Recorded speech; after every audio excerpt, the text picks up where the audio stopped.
Hey, this is Failcraft, I'm Hammeh, and welcome to Overwatch Tours. In this series I take a more in-depth look at the story, details and fun Easter eggs in Overwatch's maps and world. Today we're getting our fix on Route 66. Released just the other day, this will probably be Overwatch's final map before its launch in May. Firstly, we will discover the story behind Route 66 before walking through all the cool detail in the map. Let's hit the road. Travelling to Route 66.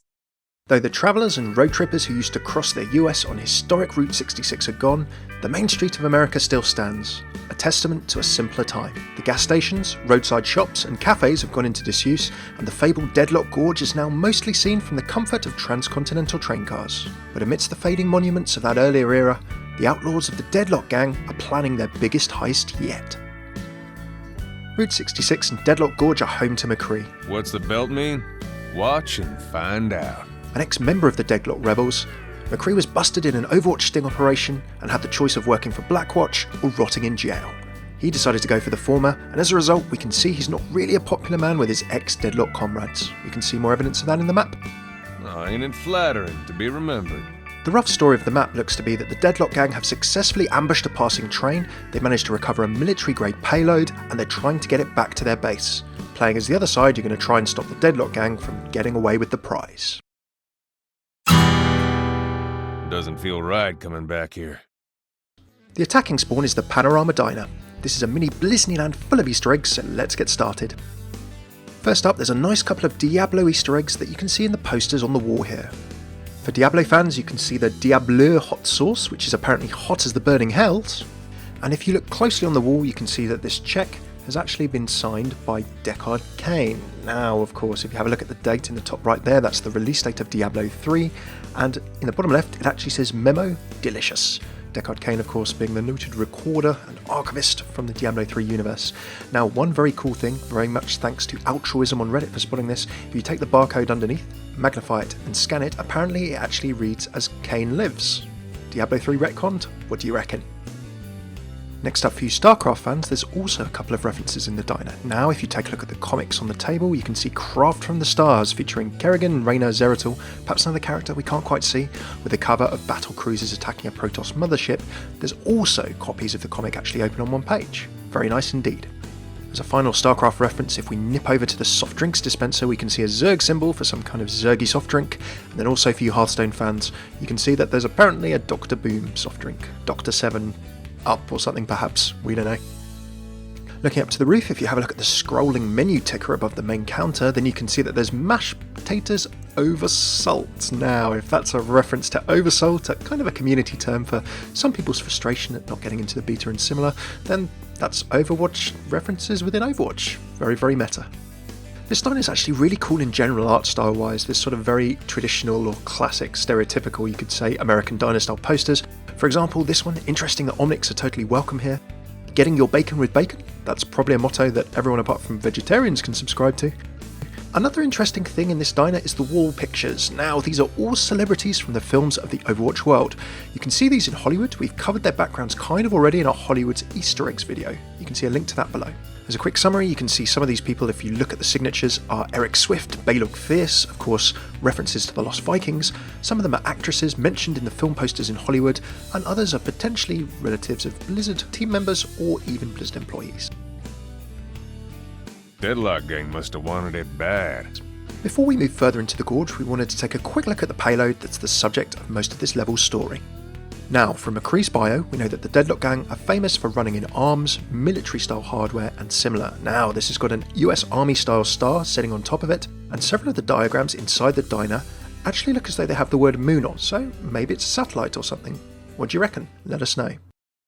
As we move from the site of the train sabotage into Deadlock Gorge itself, we can take a quick trip by the Cave of Mystery. Now, inside the cave, we seem to have a little sideshow based on It Came From Beyond the Moon, the Halfred Glitchbot film that's being filmed in Hollywood, and we see some of the set-off on the soundstage. This is an alien skeleton, and apparently you can even take home your own genuine alien reproduction. We think this sideshowman needs to work on their act a little bit. As we move even deeper into the gorge, we can see the Deadlock Gang's influence coming to pass. The cave-in has certainly seen better days. This outhouse has some rather strange posters around over the walls as well. We also come to the high side, which looks like the biker home of the Deadlock Gang and their tavern of choice, and Zed's garage. Now, Zed is a character straight out of Pulp Fiction, the Quentin Tarantino film. He's not a very savoury character. We'll skip over his story in the film so we don't spoil it for you, but at the end he owns a motorcycle that gets commandeered by Bruce Willis. Now, at the risk of rewriting Tarantino and offending any film purists out there, Zed's probably dead in Pulp Fiction, but his end's never truly known. Who knows, maybe he escaped his fate, set up a bike shop in the middle of nowhere. Given what happened to him in the film, he'd have to run a long way away. So, a very nice Tarantino Pulp Fiction reference there. As we finally get into the Deadlock Base itself, we can see exactly what the gang are running in terms of money-making operations. Now, under the guise of a propane accessories? Anyone know what they are? Business anyway. The Deadlock Gang are actually doing business of a different kind. As we mentioned before, we know that the gang are into illicit weapons and military hardware, and there's plenty of evidence of that here. Take a look at all of the guns and missiles lying around in the interior of this Deadlock cave base and warehouse style area. Now, what we also found interesting was that the Deadlock Gang have smuggled a fair amount of contraband, or maybe they're moving things that some of Overwatch's big companies don't actually want discovered. Whichever the truth is, you can see a lot of brands, names and familiar logos from around the Overwatch world. First up, we can see this Lijiang crate. Now, Lijiang Tower is one of the levels we've seen recently in Overwatch. We can see from the theme of that level it's heavily involved as a company, potentially in the space or satellite industry, maybe something to do with the Horizon Lunar Colony. What is a Lijiang crate doing under the care of the Deadlock Gang? We'll have to find out. Here we can see the Lumerico logo. Now, Lumerico, of course, are in charge of making those power plants over in Dorado, Mexico. Soldier 76 on the level actually says, I want to know what Lumerico's been up to. Given Soldier 76's record in finding people who have brought down Overwatch or caused Overwatch problems, it's probably fair to say that Lumerico could well be up to no good, or potentially involved somehow in the downfall of Overwatch. If industrial crates weren't enough, there's definitely some consumer goods here as well. The Deadlock Gang are holed up, they can survive on ramen from Hammeh and potentially Lijiang Tower as well. The whiskey and brandy brand from Numbani. Kofi Coffee, which you can see in a bunch of Overwatch levels. Some tasty instant rice and chicken, courtesy of Adam. And maybe in a second Overwatch slightly meta reference, salt flavoured potato chips. That's 2 oversalt references in one level. Last but not least, there's even some pirate electronics in there. Does this look like an Xbox to you? Thanks very much for tuning in to my tour of Route 66. Please let me know what you thought of the video and what you'd like to see next. If you like this, please hit subscribe. I really appreciate the support. I'll leave you with what I think is McCree's idle sound from Overwatch's sound library. I've been Hammeh, see you next time, take it easy.